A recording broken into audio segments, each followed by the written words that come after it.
കേരളമടക്കമുള്ള സംസ്ഥാനങ്ങളിൽ ജോലി ചെയ്തവരെ തിരികെ വിളിക്കാനുള്ള ബംഗാൾ സർക്കാർ നീക്കം നടപ്പിലായാൽ സംസ്ഥാനത്തെ കാത്തിരിക്കുന്നത് ഗുരുതരമായ പ്രതിസന്ധിയാണ്. അതിഥി തൊഴിലാളികൾ നിർണായകമായ സംസ്ഥാനത്തിന്റെ പല മേഖലകളിലും ഇത് സ്തംഭനാവസ്ഥയുണ്ടാക്കുമോ എന്നതാണ് ഉയരുന്ന ആശങ്ക. പശ്ചിമ ബംഗാളിന് സമാനമായി കൂടുതൽ വടക്കേന്ത്യൻ സംസ്ഥാനങ്ങൾ സ്വന്തം തൊഴിലാളികളെ തിരികെ എത്തിക്കാൻ ശ്രമിച്ചാൽ കേരളത്തെ കാത്തിരിക്കുന്നത് വലിയ പ്രതിസന്ധിയാണ്. കേരളത്തിൽ 35 ലക്ഷം അതിഥി തൊഴിലാളികളാണ് നിലവിൽ ജോലി ചെയ്തത്. ഇതിൽ 41% പശ്ചിമ ബംഗാളിൽ നിന്നുള്ളവരാണ്. മികച്ച വേതനം കിട്ടുന്ന കേരളത്തെ ഉപേക്ഷിച്ച് ബംഗാളികൾ മടങ്ങാനുള്ള സാധ്യത വിരളമെന്നാണ് ഈ മേഖലയിലുള്ളവർ പറയുന്നത്. അതേസമയം കേരളത്തിന് ഇതുണ്ടാക്കുന്ന ആശങ്ക ചെറുതല്ല.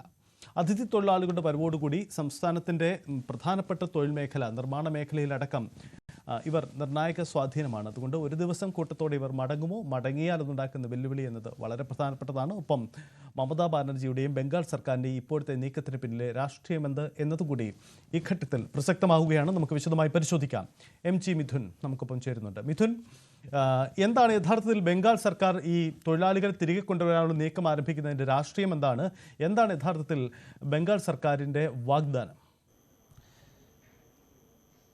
സജിത്ത്, അതായത് സമീപകാലത്ത് ബീഹാറിലെ തീവ്ര വോട്ടർ പട്ടിക പരിഷ്കരണവുമായി ബന്ധപ്പെട്ട് ചില ആശങ്കകൾ ഉണ്ടായിരുന്നു. ഇപ്പോൾ തന്നെ 65 ലക്ഷത്തോളം പേരെ ഈ വോട്ടർ പട്ടികയിൽ നിന്ന് ഒഴിവാക്കിയ നടപടി അത് ചോദ്യം ചെയ്തുകൊണ്ട് വ്യാപകമായ പ്രതിഷേധത്തിലാണ് ഇന്ത്യ സഖ്യമുള്ളത്. ഇത് മുന്നിൽ കണ്ടുകൊണ്ട് തന്നെയാണ് മമതാ ബാനർജി ഒരു പടി മുൻപേ, അതായത് അടുത്ത വർഷം 2026 മാർച്ചിലാണ് അവിടെ നിയമസഭാ തെരഞ്ഞെടുപ്പ് നടക്കാൻ പോകുന്നത്. അപ്പോൾ അതിനു മുമ്പ് തന്നെ മറ്റ് സംസ്ഥാനങ്ങളിലുള്ള തങ്ങളുടെ പൗരന്മാരെ അല്ലെങ്കിൽ അവിടുത്തെ നാട്ടുകാരെ തിരികെ സംസ്ഥാനങ്ങളിലേക്ക് എത്തിക്കുന്നതിന് വേണ്ടിയുള്ള നടപടിയാണ്. അതായത് സ്വാഭാവികമായും തിരഞ്ഞെടുപ്പ് എടുക്കുമ്പോൾ ഇതേ രീതിയിലുള്ള ഒരു ശ്രമം അല്ലെങ്കിൽ ഈ വോട്ടർ പട്ടിക പരിഷ്കരണം ബംഗാളിലും ഉണ്ടാകാനുള്ള സാധ്യതയുണ്ട്. അത്തരത്തിൽ നിരവധി പേരെ ഒഴിവാക്കാനുള്ള സാധ്യത കണക്കിലെടുത്തുകൊണ്ട് അല്ലെങ്കിൽ അത് മുന്നിൽ കണ്ടുകൊണ്ട് തന്നെയാണ് ഇത്തരത്തിലൊരു നീക്കം ഇപ്പോൾ മമതാ ബാനർജിയുടെ ഭാഗത്തു നിന്നും ഉണ്ടായിരിക്കുന്നത്. അതുകൊണ്ട് തന്നെ ചില പ്രഖ്യാപനങ്ങളും ഇവർ തിരികെ വരണമെന്നാവശ്യപ്പെട്ടുകൊണ്ട് നടത്തുന്നുണ്ട്. പക്ഷേ അങ്ങനെയെങ്കിൽ മമതയുടെ ഈ വിളി കേട്ട് ബംഗാളികൾ അല്ലെങ്കിൽ ഇതര സംസ്ഥാനത്തു നിന്നുള്ള തൊഴിലാളികൾ തിരികെ മടങ്ങുമോ? അതെങ്ങനെയാണ് കേരളത്തെ ബാധിക്കാൻ പോകുന്നത് അല്ലെങ്കിൽ കേരളത്തെ എത്രത്തോളം ആശങ്കപ്പെടുത്തുന്നതാണ് ഈ ഒരു തീരുമാനം എന്നുള്ളതാണ് നമുക്ക് കണ്ടറിയേണ്ടിയിരിക്കുന്നത്. എന്തായാലും നമുക്കറിയാം, അതിഥി തൊഴിലാളികൾ കേരളത്തിൽ നിന്ന് വിട്ടാൽ, അതായത് കേരളത്തിൽ മാത്രം ഏകദേശം 35 ലക്ഷത്തോളം അതിഥി തൊഴിലാളികളുണ്ട് എന്നാണ് കണക്ക്. അതിൽ 41% ബംഗാളിൽ നിന്നുള്ളവർ തന്നെയാണ്. മറ്റുള്ളവർ ആസാമിൽ നിന്നും ഒപ്പം തന്നെ ജാർഖണ്ഡിൽ നിന്നുമുള്ള നിരവധി അതിഥി തൊഴിലാളികളും കേരളത്തിൽ ജോലി നോക്കുന്നുണ്ട്. ഏറ്റവും കൂടുതലുള്ളത് വെസ്റ്റ് ബംഗാളിൽ നിന്നുള്ള അതിഥി തൊഴിലാളികൾ ആണ് എന്നുള്ളതാണ് കണക്കുകൾ സൂചിപ്പിക്കുന്നത്. കേരളത്തിലെ എന്താണ് അവരെ കേരളത്തിൽ പിടിച്ചു നിർത്തുന്നത് എന്നുള്ളത് തന്നെയാണ്. അതായത് 2004 ശേഷം അല്ലെങ്കിൽ 2005 ശേഷമാണ് ഏറ്റവും കൂടുതൽ ആളുകൾ ബംഗാളിൽ നിന്ന്, വെസ്റ്റ് ബംഗാളിൽ നിന്നും മറ്റ് സംസ്ഥാനങ്ങളിൽ നിന്നുമൊക്കെ കേരളത്തിലേക്ക് അഭയം തേടി വന്നു എന്ന് നമുക്ക് പറയാം. കാരണം അതിൽ പ്രധാനപ്പെട്ട കാര്യം, ആ സംസ്ഥാനങ്ങളിലൊക്കെ വേതന നിരക്ക് അത് വളരെ കുറവാണ്. ഒരു ചെറിയ ജോലി ചെയ്താൽ പോലും തന്നെ അത് കായികാധ്വാനമായിട്ടുള്ള ജോലികളാണ് എങ്കിൽ പോലും തന്നെ വളരെ കുറഞ്ഞ ശമ്പളം മാത്രമായിരുന്നു ലഭിക്കുന്നത്. അതുകൊണ്ട് തന്നെ കുടുംബത്തെ പോറ്റാൻ പറ്റാതെയാണ് അവർ കേരളത്തിലേക്ക് വരുന്നതും. കേരളത്തിലെ താരതമ്യേന ബംഗാളിനെ അപേക്ഷിച്ച് വളരെ വലിയ ഓഫറാണ് നൽകുന്നത്. അതായത് കേരളത്തിലെ കൂലി തന്നെയാണ് മുഖ്യ ആകർഷണമായിട്ട് അവരിവിടെ നിൽക്കാൻ കാരണം. അതായത് കൂടുതൽ പേർ ജോലി ചെയ്യുന്നത് കായികാധ്വാനം ഏറെയുള്ള നിർമ്മാണ രംഗത്താണ് എന്നുള്ളത് തന്നെയാണ്. ഇതാണ് ഏറ്റവും പ്രധാന ആശങ്കപ്പെടുന്നത്. കാരണം ഈ നിർമ്മാണ മേഖലയിൽ ഏറ്റവും കൂടുതൽ ആളുകൾ ജോലി നോക്കുന്നത് ഈ ഇതര സംസ്ഥാന തൊഴിലാളികളാണ്. അവരൊക്കെ ഇവിടുന്ന് മടങ്ങിപ്പോയാൽ ആ മേഖലകളൊക്കെ വലിയ രീതിയിൽ പ്രതിസന്ധിയിലാക്കും. അതായത് ഏകദേശ കണക്ക് പ്രകാരം 15.7% പേർ ഈ നിർമ്മാണ രംഗത്ത് മാത്രം, ഈ 41%-ഓളം ബംഗാളിൽ നിന്നുള്ള തൊഴിലാളികളിൽ 15.7% പേർ ഈ നിർമ്മാണ രംഗത്താണ് ജോലി ചെയ്യുന്നത് എന്നുള്ളതാണ് നമുക്ക് കണക്കുകളിലൂടെ വ്യക്തമാക്കാൻ സാധിക്കുന്നത്.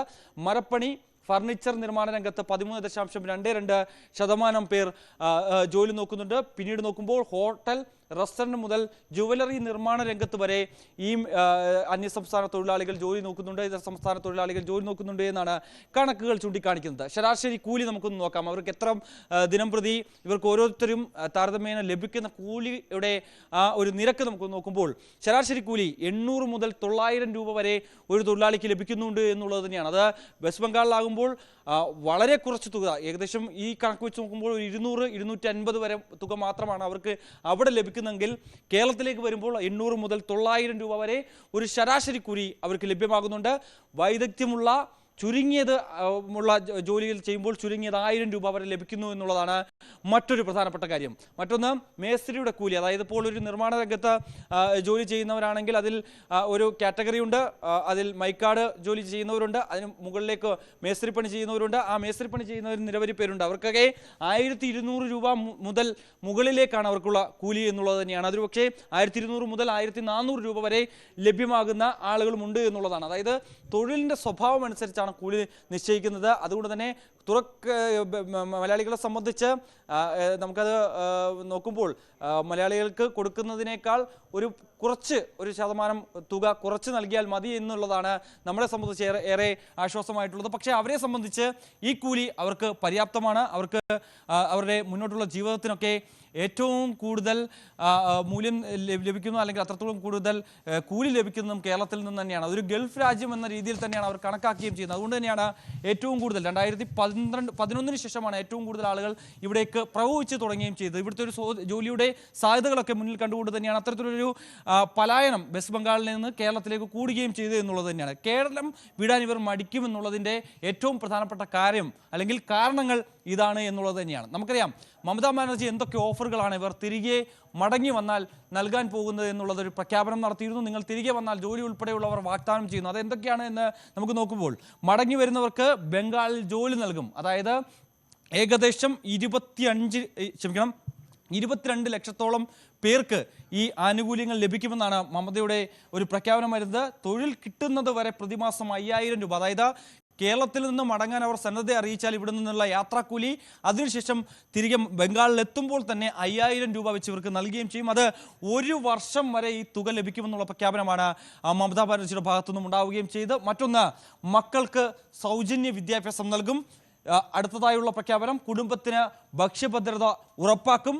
മറ്റൊന്ന്, ആരോഗ്യ പദ്ധതികളുടെ ആനുകൂല്യവും ഇവർക്ക് ലഭ്യമാവും. അങ്ങനെ ഈ പ്രഖ്യാപനങ്ങളൊക്കെയാണ് ഇവർ മടങ്ങി വന്നാൽ ഈ രംഗത്ത് നിന്ന് ഉള്ള കേരളത്തിൽ നിന്നുള്ള ഇതര സംസ്ഥാന തൊഴിലാളികൾ തിരികെ തങ്ങളുടെ സംസ്ഥാനത്തേക്ക് വന്നാൽ ഈ കാര്യങ്ങളൊക്കെ നടപ്പിലാക്കുമെന്നുള്ളൊരു വലിയ പ്രഖ്യാപനമായിരുന്നു മമതാ ബാനർജിയുടെ ഭാഗത്തുനിന്നും ഉണ്ടായത്. പക്ഷേ ഇത് അവർ സ്വീകരിക്കുമോ ഇല്ലയോ എന്നുള്ളതാണ് ഏറ്റവും പ്രധാനപ്പെട്ട കാര്യം, അല്ലെങ്കിൽ അത്തരത്തിലുള്ള ചോദ്യം. കാരണം മുൻകാലങ്ങളിലും മമതാ ബാനർജി ഇത്തരത്തിലുള്ള പല പ്രഖ്യാപനങ്ങളും നടത്തിയിട്ടുണ്ട്. പക്ഷേ അതൊന്നും തന്നെ പ്രാവർത്തികമാക്കാൻ സാധിച്ചിട്ടില്ല എന്നുള്ളത് അവർക്ക് മുന്നിലുണ്ട്. അതിനു മുമ്പുണ്ടായിരുന്ന സർക്കാരും ഇതേ രീതിയിലുള്ള നടപടികൾ തന്നെ കൈക്കൊണ്ടതും അവർക്ക് മുന്നിലുള്ള ഒരു പ്രധാനപ്പെട്ട ഒരു ചിത്രമാണ്, അല്ലെങ്കിൽ അത്തരത്തിലുള്ളൊരു വ്യക്തതയുണ്ട്.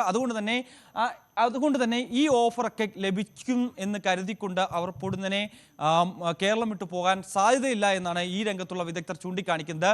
അത്രത്തോളം അവർക്ക് കുടുംബത്തെ പോറ്റാൻ കഴിയുന്ന തരത്തിൽ, അല്ലെങ്കിൽ മാന്യമായ രീതിയിൽ ജീവിക്കാൻ കഴിയുന്ന രീതിയിൽ ഉള്ള ഉതകുന്ന തരത്തിലുള്ള ശമ്പളം അല്ലെങ്കിൽ അതിനുള്ള വേതനം ഇവിടെ നിന്ന് കേരളത്തിൽ നിന്ന് ലഭിക്കുന്നുണ്ട് എന്നുള്ളത് തന്നെയാണ്. പ്രത്യേകിച്ച് പെരുമ്പാവൂർ അടക്കമുള്ള മേഖലയിലാണ്. സഹിത മറ്റൊരു പ്രധാനപ്പെട്ട കാര്യം, ഞാനും എൻ്റെ വീട്ടിൽ എൻ്റെ അച്ഛന് ഇത്തരത്തിൽ ഈ ഹോളോബിക്സിൻ്റെ ഒരു കമ്പനിയാണുള്ളത്. അവിടെയും 5 ഇതര സംസ്ഥാന തൊഴിലാളികൾ വർക്ക് ചെയ്യുന്നുണ്ട്. 2006 മുതൽ അവർ അവിടെ ജോലി ചെയ്യുന്നതൊക്കെയാണ്. അപ്പോൾ അവരുമായിട്ടൊക്കെ നല്ല രീതിയിൽ നമ്മൾ സംസാരിക്കുകയൊക്കെ ചെയ്തിട്ടുള്ള ഒരു പശ്ചാത്തലമുണ്ട്. അവരുമായിട്ടൊക്കെ സംസാരിക്കുമ്പോൾ നമ്മൾ ചോദിക്കുകയും ചെയ്യും, അവിടെ ജോലിയൊന്നുമില്ലേ, അവിടെ എന്താണ് പ്രശ്നം, നിങ്ങൾ ഇങ്ങോട്ടേക്ക് വരുന്നത് എന്തുകൊണ്ടാണ് എന്നൊക്കെ ആദ്യഘട്ടത്തിലൊക്കെ ചോദിക്കുമായിരുന്നു. അപ്പോൾ അവർ പറയുന്നത് ജോലിയുണ്ട്, പക്ഷേ ജോലി ചെയ്താൽ അതിനനുസരിച്ചുള്ള വേതനമില്ല, ആ വേതനം ലഭിച്ചു കഴിഞ്ഞാൽ കുടുംബത്തെ പോറ്റാൻ സാധിക്കില്ല എന്നുള്ളതാണ് അവർ പ്രധാനപ്പെട്ട കാരണമായി പറയുകയും ചെയ്തത്. പക്ഷേ ഇവിടെ വരുമ്പോൾ ഞാനും ചോദിക്കുന്നുണ്ട്, കാരണം ഇവിടെ ഞാനും ഈ പറയുന്ന ഇതര സംസ്ഥാന തൊഴിലാളിയുമായി ജോലിക്ക് പോകുകയാണെങ്കിൽ ഒരുപക്ഷെ എനിക്ക് 1000 രൂപ ഇരിക്കുകയാണെങ്കിൽ നിങ്ങൾക്ക് 800 രൂപ ലഭിക്കൂ. പക്ഷേ അത്തരത്തിലുള്ളൊരു വേർതിരിവുണ്ടല്ലോ, അതിലെന്തെങ്കിലും പ്രശ്നമുണ്ടോ എന്ന് ചോദിക്കുമ്പോൾ ഞങ്ങൾക്ക് 200 രൂപ കിട്ടുന്നിടത്ത് 800 രൂപ കിട്ടുന്നുണ്ട്. അപ്പോൾ അതല്ലേ ഞങ്ങൾക്ക് ആശ്വാസകരമായിട്ടുള്ളത്. അതുകൊണ്ട് തന്നെ അതൊരു പ്രശ്നമേ അല്ല.